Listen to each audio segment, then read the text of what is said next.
Qu'est-ce que le don de prophétie? Je repars de notre fameuse liste des dons spirituels en 1 Corinthiens chapitre 12 versets 7, 8 et 10. Or, à chacun, la manifestation de l'Esprit est donnée pour le bien de tous. En effet, à l'un est donnée par l'Esprit une parole de sagesse.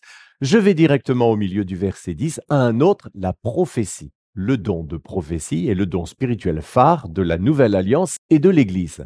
Lorsque le jour de la Pentecôte, les 120 disciples ont parlé en langue, le bruit a fait venir la foule qui était composée de beaucoup d'étrangers en pèlerinage à Jérusalem pour la fête de la Pentecôte. Luc, l'auteur du récit, nous dit alors, ils étaient remplis d'étonnement et d'admiration et ils se disaient, ces gens qui parlent ne sont-ils pas tous galiléens? Comment se fait-il donc que nous les entendions chacun dans notre propre langue? Alors Pierre, debout avec les 11 apôtres, s'exprima d'une voix forte en ces termes. Maintenant se réalise ce qu'a dit le prophète Joël. Dans les derniers jours, dit Dieu, je déverserai de mon esprit sur tout être humain. Vos fils et vos filles prophétiseront, vos jeunes gens auront des visions et vos vieillards auront des rêves. Oui, sur mes serviteurs et sur mes servantes, durant ces jours-là, je déverserai de mon esprit et ils prophétiseront. Au fait, pourquoi Pierre cite-t-il ici la référence de Joël sur le peuple de Dieu qui sera un jour composé de prophètes, alors que ce qui attire l'attention de chacun est ici non pas la prophétie proprement dite, mais plutôt le parler en langue? En réalité, la citation de Pierre est tout à fait pertinente et appropriée. Le parler en langue, c'est-à-dire le fait de s'exprimer par l'esprit dans une langue que l'on ne connaît pas, est la manifestation première de l'inspiration divine. Parler en langue, c'est se laisser inspirer par Dieu au plus profond de soi. En clair, le peuple de Dieu était appelé à devenir un peuple de prophètes et la preuve que ce temps était venu est que les croyants parlaient en langues inconnues sous l'inspiration de l'Esprit. Au passage, il y a là un encouragement fort pour le réveil de Pentecôte qui a mis l'accent sur le parler en langue comme signe de la plénitude du Saint-Esprit. Mais revenons-en à la prophétie.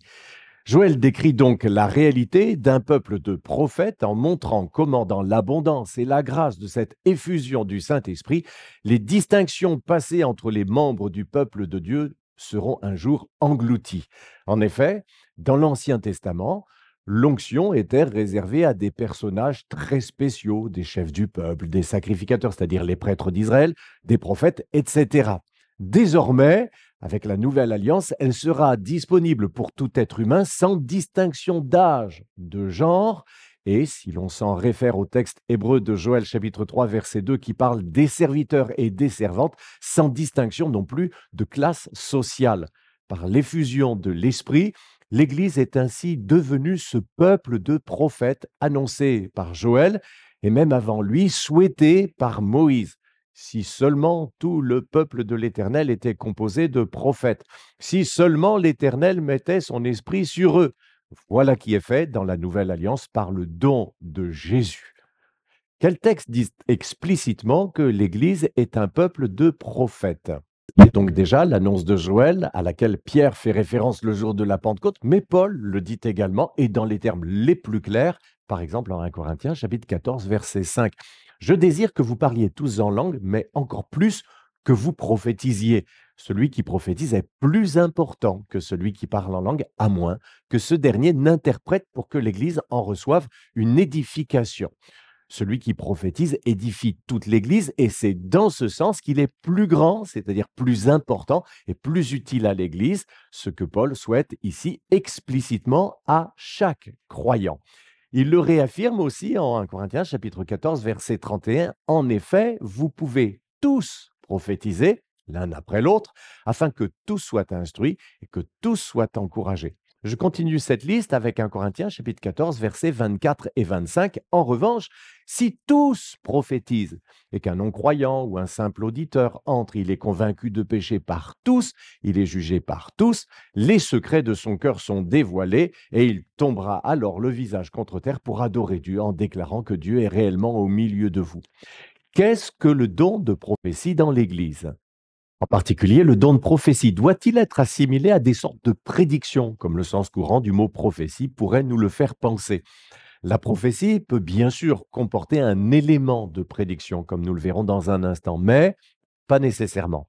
En fait, le verset biblique qui définit le plus précisément le don spirituel de prophétie dans l'Église est sans doute 1 Corinthiens chapitre 14 verset 3.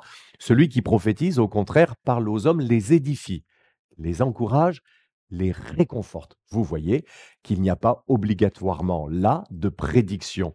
En réalité, l'élément clé de la prophétie est clairement l'inspiration divine par le Saint-Esprit, comme Pierre le relevait déjà le jour de la Pentecôte, mais une inspiration exprimée en langage clair et non pas dans une langue inconnue. Pourtant, n'y a-t-il pas des exemples de dons de prophétie qui révèlent des choses cachées? Si, bien sûr. Rappelons-nous la description de l'exercice du don de prophétie dans l'Église que fait Paul et que nous lisions tout à l'heure. Si tous prophétisent et qu'un non-croyant ou un simple auditeur entre, les secrets de son cœur seront dévoilés. Il y a aussi cet élément de prédiction dans une prophétie lors d'une rencontre des responsables de l'église de Lystre à laquelle Paul fait allusion quand il écrit à Timothée, son fils spirituel: ne néglige pas le don que tu as reçu, celui qui t'a été donné d'après une prophétie lorsque le conseil des anciens a posé les mains sur toi.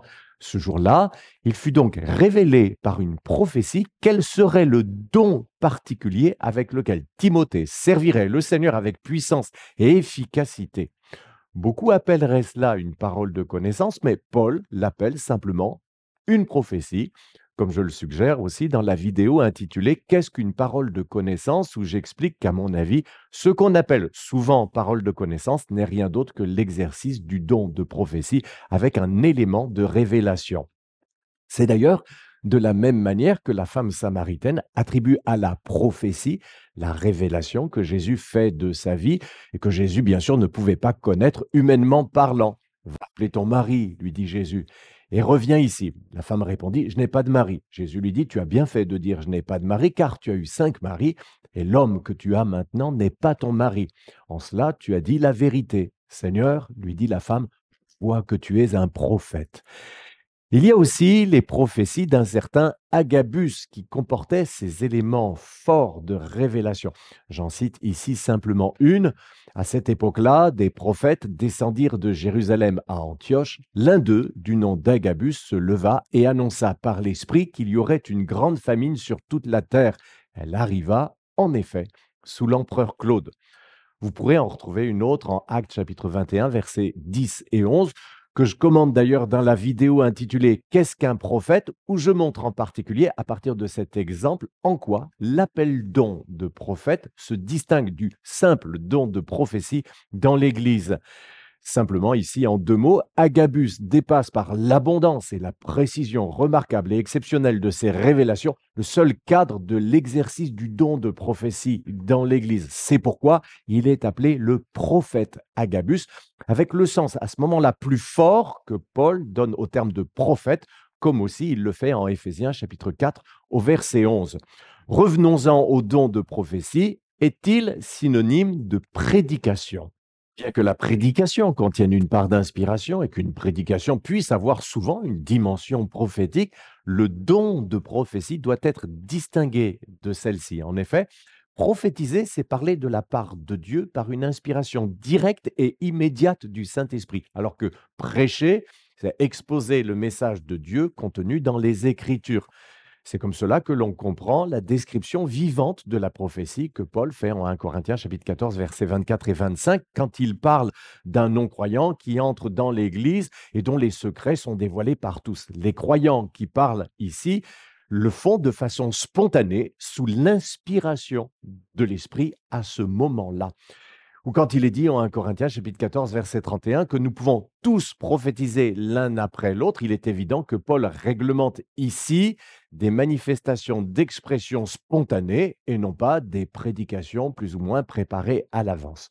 Comment vivre les prophéties en Église? Les prophéties sont-elles soumises à un contrôle, et c'est oui, lequel? Il y a 2 travers dans lesquels il nous faut éviter de tomber. Le premier est l'anarchie et le désordre. Ainsi donc, frères et sœurs, aspirez au don de prophétie et n'empêchez pas de parler en langue, mais que tout se fasse convenablement et avec ordre. Ainsi, les personnes qui exercent le don de prophétie doivent elles-mêmes faire preuve de sagesse et de maîtrise de soi. En effet, Et c'est une différence entre la prophétie biblique chrétienne et les manifestations mystiques. Les vrais prophètes restent maîtres de l'inspiration prophétique qui les anime. L'esprit des prophètes est soumis aux prophètes, car Dieu n'est pas un Dieu de désordre, mais de paix. Il n'y a pas que les prophètes qui doivent d'ailleurs veiller sur leurs prophéties. Tous les membres de l'Église sont également invités à les évaluer avec ouverture et bienveillance évidemment, mais aussi en les rapportant avec clairvoyance aux critères de la parole de Dieu. Quant aux prophètes, que deux ou trois parlent et que les autres évaluent leur message. Les personnes qui président les réunions peuvent-elles, à ce titre, intervenir? Oui, bien sûr. Quand l'Écriture déclare que celui qui dirige le fasse avec soin, cela implique qu'il peut recadrer des manifestations qui se présentent comme prophétiques. Quand Paul dit également à Timothée, prêche la parole, insiste en toute occasion, qu'elle soit favorable ou non, réfute, reprend et encourage, le terme réfute englobe non seulement les enseignements incorrects, mais également les manifestations qui se présentent comme spirituelles, mais qui sont inappropriées. L'autre travers dans lequel nous devons absolument éviter de tomber est le défaut inverse, à savoir l'excès de contrôle.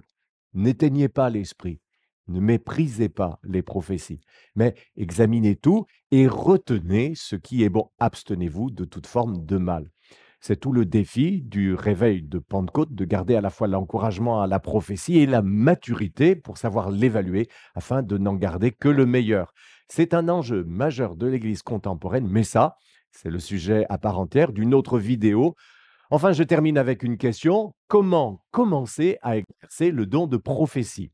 Comme souvent dans le domaine spirituel, il y a là une dimension intuitive difficile à décrire dans le détail avec des mots. Mais quand on est en communion avec le Saint-Esprit, on sait qu'il nous presse à un certain moment de partager une parole qu'il a déposée sur notre cœur et que si nous ne le faisions pas, il en serait attristé. Il faut alors nous lancer avec courage. En effet, ce n'est pas un esprit de timidité que Dieu nous a donné, mais un esprit de force, d'amour et de sagesse, et aussi nous lancer par la foi. Quand nous osons faire ce pas de la prophétie, nous ressentons alors ce que ressent celui qui fait du deltaplane. Je dis ça d'après leur témoignage, non pas par expérience. Après avoir osé nous lancer par la foi dans la prophétie, nous nous sentons merveilleusement portés par la force et le courant du souffle de l'Esprit. Comme de bons intendants des diverses grâces de Dieu, mettez chacun au service des autres le don que vous avez reçu. Si quelqu'un parle, qu'il annonce les paroles révélées de Dieu. Ou encore, si quelqu'un a le don de prophétie, qu'il l'exerce en accord avec la foi, c'est-à-dire aussi qu'une prophétie authentique ne contredira jamais la foi révélée dans l'Écriture. Les églises qui vivent la prophétie savent à quel point elle est une source de croissance pour elles, autant en qualité qu'en nombre. Et ceux qui, à titre personnel, ont bénéficié de paroles prophétiques authentiques qu'ils ont entendues et reçues, savent également quelle immense bénédiction ils en ont reçu et ils remercient Dieu pour le don de prophétie dans l'Église. Alors oui, aspirez au don spirituel, mais surtout à la prophétie.